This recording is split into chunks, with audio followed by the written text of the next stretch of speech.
All right, today we're going to be talking about linear functions. We're going to start with talking about what slope is and then kind of progress into writing equations of lines. So the first thing, slope, another word for slope is rate of change. We actually have a lot of different ways we represent slope. So we have slope here. You see it as an m in equations, also known as rise over run, also known as the change in y, or delta y, over the change in x. Or we have the equation y2 minus y1 over x2 minus x1. Most commonly in this class, we're going to be looking at the word slope, is how I'm going to say it, m, and then the slope formula if you need that as well. So that's kind of what I do. Sometimes I talk about rise and run. I don't very rarely talk about delta y or delta x. All right, there are going to be 4 different types of slopes we talk about this year. All right, the first one is a positive slope. All right, the positive slope is when the slope is increasing. How to tell if it's increasing? We read a graph from left to right. So if I draw a line here, this would be a positive slope because from left to right it is going upwards, the rise is increasing. So we can say f of x has a positive slope there. We also have a negative slope.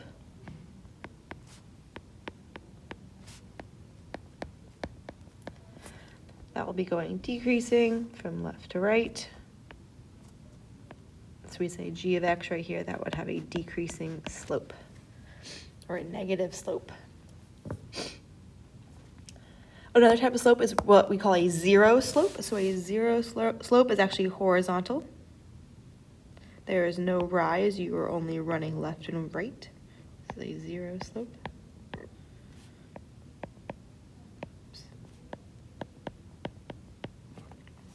And we'll call this h of x. We also have the vertical slope, right? The vertical slopes are called no slope, or another word you will see me use is undefined.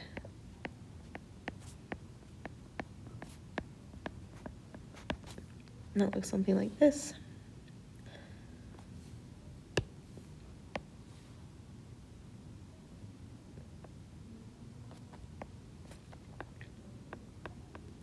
Where it's a straight up and down that vertical line there. All right, in this instance for the no slope, it has only rise, there's no running. So we have all those different types of slopes. So with those slopes, we also can compare lines based on their slopes. So we have these called parallel lines. These are lines with equal slopes.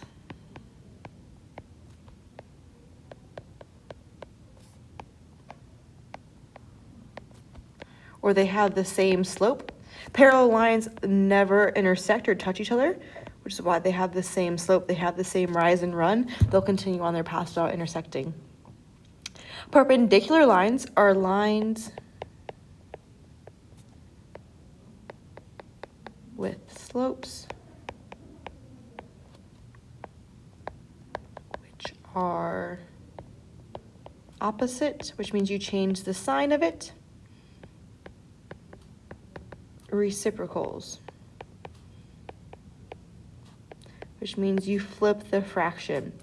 So an example here, if I had a slope of 1/2, its perpendicular slope would then be the opposite, which means to be negative, and you flip-flop that fraction to be 2/1, which would just be 2. Perpendicular lines look something like this. Okay, where they intersect at a 90-degree angle there. All right, so they have opposite reciprocal slopes. Well, we're going to do a couple problems here, word problems, and we're going to figure out what they're asking for, and we're going to do a couple different things. So our first example is given f of 10 equals 5 and f of negative 2 equals 1, find the slope of the linear function. So they give us our information, all right, in functions, all right? So we can look at this and we actually can interpret this and make it into points. So we're a little bit more comfortable finding slope with coordinates. So if you remember, f of 10 equals 5. You have to remember which one of those is your x value and which one's your y value. Remember, anything that's in the parentheses is your x value. So that 10 is our x, and the 5 is your y. So for f of -2 equaling 1, our coordinate is going to be -2, 1. All right, so for slope, we're going to use a slope equation. If you remember up here, slope is that y2 minus y1 divided by x2 minus x1. All right, so I'm going to take my y2, that's just my second y, that's 1. I'm going to say slope equals 1 minus my other y, which is 5, over. If I started with the 1, you have to start with the -2 minus 10. We're going to simplify this down. 1 minus 5 is -4. -2 minus 10 is -12, which means -4 divided by -12. If I simplify that, and we want to keep it as fractions and not decimals, it would be 1/3. So my slope is 1/3. Okay. It does not matter which one you start with, like the y1, y2, or as long as you keep it consistent throughout. All right, now that we know how to find slope, we're going to write equations of lines. There are two forms we're going to look at this year: slope-intercept form and point-slope form. Most of you probably remember slope-intercept form really well from Algebra 1. Point-slope is probably one you didn't love to use back in Algebra 1, but it's actually going to become your favorite because it's the easier of the options. So the first one here, slope-intercept form. Slope-intercept form is y equals mx plus b. Okay, where, I'll highlight this stuff here for you. M right here, this is your slope. And B is your y-intercept, where it crosses that y-axis. All right, so in order to utilize this one, you have to have the slope and you have to have the y-intercept. If you don't have those two things, you can't really do this form. The second form is point-slope form. In this one, you have your points and you have your slope. So this one looks like this: y minus y1 equals your slope, m, x minus x1. And we're going to talk about what each of these things mean. Of course, you have your m, so that's still your slope. And the big thing here is that x1 and that y1. All right, those are actually a coordinate. So x1, y1 is a point they give you on the graph. Point.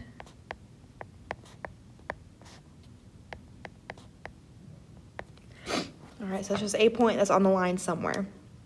I like this one a lot because you don't have to have the y-intercept, which I'm not going to give you a lot of the time. All right, knowing this, we're going to actually start doing it. So I'm going to be very specific when I want to insert a certain form. All right, I'm going to show you both forms so you just get used to it. All right, it says write the point-slope form. Write the point-slope form of a line perpendicular to example 1 and goes through the point 3, -4. Okay, so we have to use point-slope form. I'm going to write out point-slope form. If I go up here, point-slope form is y minus y1 equals slope x minus x1. If I look back here, I need two things. I have to have my slope and I have to have my point. They give me my point, 3, -4. And they indirectly give you my slope. It says it has to be perpendicular to example 1. So let's go back up to example 1. Example 1, the slope in example 1 was 1/3. So I'm going to bring that back down here. So example 1 slope was 1/3. All right, if we're going to make this perpendicular, that means we have to do the opposite reciprocal. So my new slope should be the opposite reciprocal, which is -3. So I have my slope and I have my point. I'm going to start plugging it in. This 3 is going to be your x1. This will be your y1. All right, so it says y minus, this is y1, which is -4 here, equals the slope, which is -3, x minus 3. If I want to reduce those in there, the only thing I can reduce is that minus that -4. So I could say y plus 4 equals -3, x minus 3. All right, so that is our point slope form.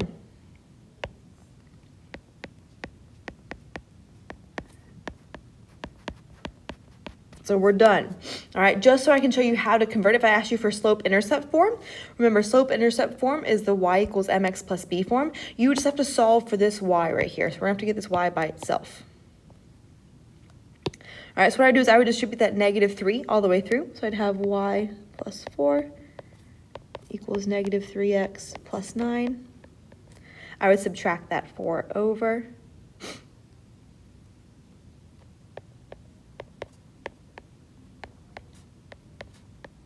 And this would be in slope-intercept form.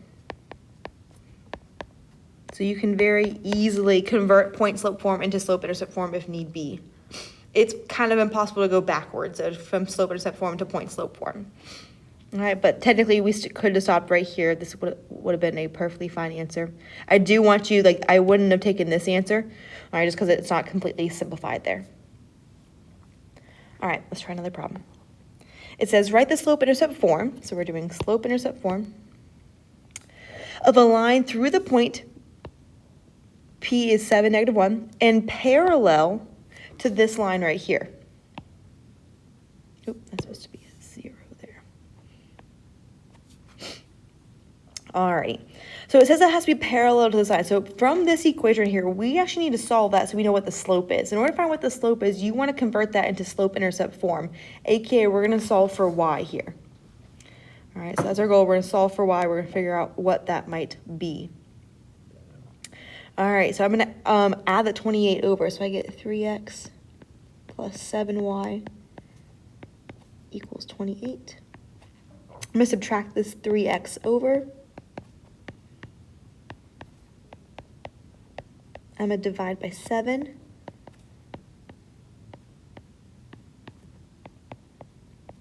So that's my equation. Which one of those is our slope? It's that m value right there, right by the x. So my slope here is -3 over 7. And on my problem, I want it to be parallel to, which means it's going to be the exact same slope. So my slope will remain -3 over 7.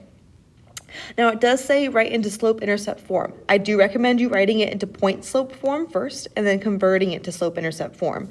So point-slope form says y minus, my y1 value is -1, equals my slope x minus my x1 value. We're going to do some math here. I've got y plus 1 over here equals, I'm going to distribute that through, so I get -3 over 7x. This would become plus 3. I'm going to subtract that 1 over.